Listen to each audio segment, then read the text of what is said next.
Assalamualaikum warahmatullahi wabarakatuh. Halo sahabatku semuanya, kembali lagi dalam kisah hikmah. Dalam kesempatan kali ini kita akan melanjutkan kisah Fathu Makkah pada bagian kedua. Bagi kamu yang belum menyaksikan, silahkan dilihat video Fathu Makkah bagian yang pertama. Meski menyiapkan pasukan dengan jumlah yang besar, Nabi tidak menghendaki adanya perperangan, sehingga beliau berpesan agar pasukannya tidak menyerang kecuali dalam keadaan terpaksa. Menjelang sampai ke kota Mekah, para sahabat pun bergembira karena akan memasuki dan menaklukkan kota Mekah. Terbayang oleh para sahabat muhajirin akan keadaan rumah dan sekitarnya setelah ditinggal hijrah 8 tahun sebelumnya. Juga teringat oleh mereka berbagai penyiksaan kafir Quraisy terhadap Nabi dan sahabatnya di saat umat Islam masih lemah pada periode Makkah. Maka saat inilah kesempatan untuk membalasnya, kata mereka. Sehingga Sa'ad bin Ubadah membawa bendera yang ditunjuk oleh Nabi dengan lantang dan berapi-api. Beliau berkata, "Al-yaumu yaumul malhamah." Hari ini adalah hari pembalasan.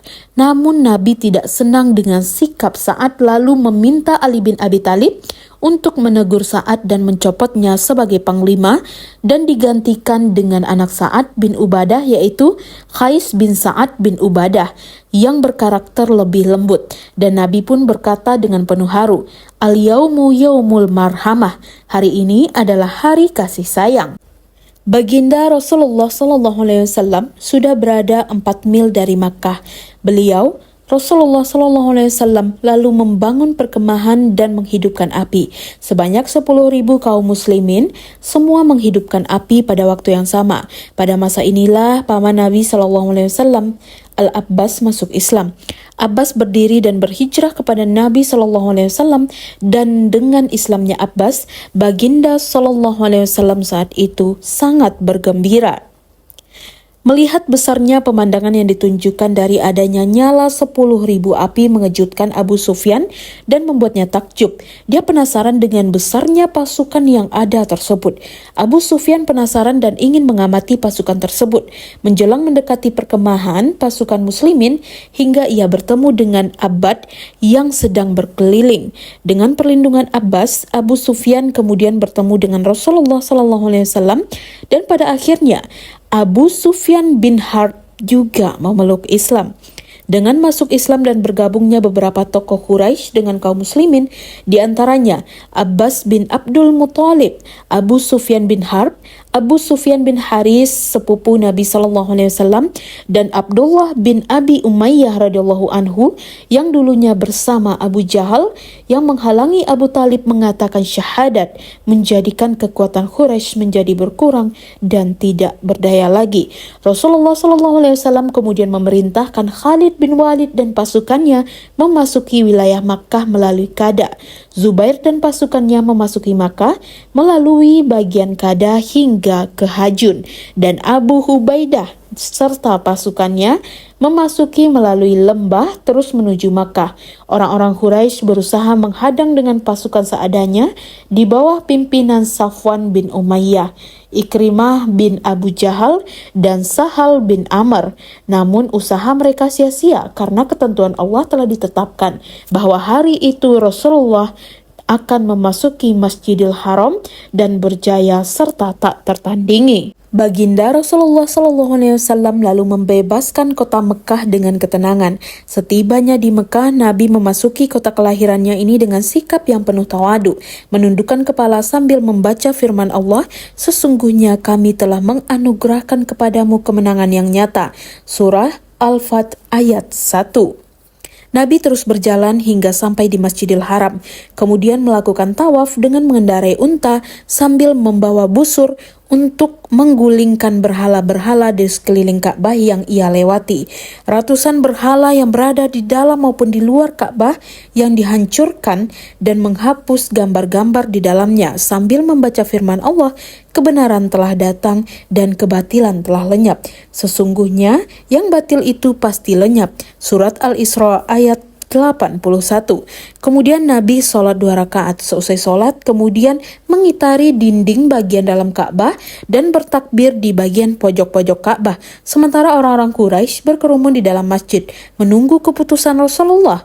Dengan memegangi pinggiran pintu Ka'bah, Nabi bersabda, "Wahai orang Quraisy, sesungguhnya Allah telah menghilangkan kesombongan jahiliyah dan pengagungan terhadap nenek moyang, manusia dari Adam dan Adam dari tanah.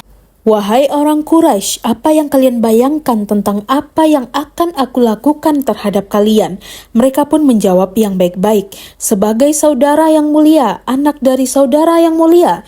Nabi bersabda, "Aku sampaikan kepada kalian sebagaimana perkataan Yusuf kepada saudaranya, pada hari ini tidak ada cercaan atas kalian. Allah mengampuni kalian, Dia Maha Penyayang. Pergilah kalian, sesungguhnya kalian telah bebas." Rasulullah SAW kemudian mendaki Bukit Syafa hingga beliau dapat melihat Ka'bah. Beliau kemudian mengangkat tangannya dan berdoa. Selesai Rasulullah berdoa, kemudian muncul orang-orang Quraisy untuk menyatakan keimanan mereka dan memeluk Islam. Di antara mereka yang masuk Islam pada hari itu adalah Abu Quhafah, ayah dari Abu Bakar, dan Hindun binti Utbah, istri dari Abu Sufyan. Ketika tiba saatnya menunaikan sholat zuhur, Rasulullah SAW meminta Bilal untuk mengumandangkan azan dari atap Ka'bah sebagai pernyataan bahwa Islam telah berkibar di Makkah. Pada hari kedua, Nabi berkhutbah di hadapan manusia. Setelah membaca tahmid, Nabi bersabda, "Sesungguhnya kota ini Allah telah memuliakannya pada hari penciptaan langit dan bumi. Ia adalah kota yang suci dengan dasar kemuliaan yang Allah tetapkan sampai hari kiamat. Tidak halal bagi orang sebelumku berperang di dalamnya ataupun orang sesudahku. Demikian juga atas diriku kecuali hanya sementara waktu. Tidak boleh diburu hewan-hewannya, tidak boleh dicabut durinya, tidak boleh menebang pepohonannya, dan tidak boleh diambil barang-barang temuannya, kecuali bagi mereka yang hendak mengumumkannya." Hadis riwayat Al-Bukhari, Kitab Al-Maghazi. Rasulullah SAW bersabda, "Jika ada orang yang beralasan dengan perang yang dilakukan Nabi, maka jawablah, sesungguhnya Allah mengizinkan Rasulnya dan tidak mengizinkan kalian. Allah hanya mengizinkan untukku beberapa saat di siang hari. Hari ini keharaman Makkah telah kembali, sebagaimana keharaman sebelumnya. Maka hendaknya orang yang hadir menyampaikan kepada yang tidak hadir." Nabi diizinkan Allah untuk berperang di Makkah hanya pada hari penaklukan kota Makkah, dari sejak terbit matahari hingga asar. Nabi tinggal di Makkah selama 9 hari dengan selalu mengkhasar sholat dan tidak berpuasa Ramadan di sisa hari bulan Ramadan. Demikianlah kemenangan yang sangat nyata bagi kaum muslimin. Telah sempurna pertolongan Allah. Demikian karunia besar yang Allah berikan kepada suku-suku Arab berbondong-bondong masuk Islam. Sejak saat itulah Makkah menjadi negeri Islam, sehingga tidak ada lagi hijrah dari Makkah menuju Madinah. Makkah ditaklukkan nyaris tanpa pertumpahan darah pada 20 Ramadan 8 Hijriah atau bertepatan dengan 1 Januari 630 Masehi. Penaklukan kota Makkah atau Fatu Makkah ini dilakukan dengan jalan damai, tercatat sepanjang sejarah yang tidak akan bisa ditandingi dengan penaklukan kota-kota lain di dunia sampai kapanpun.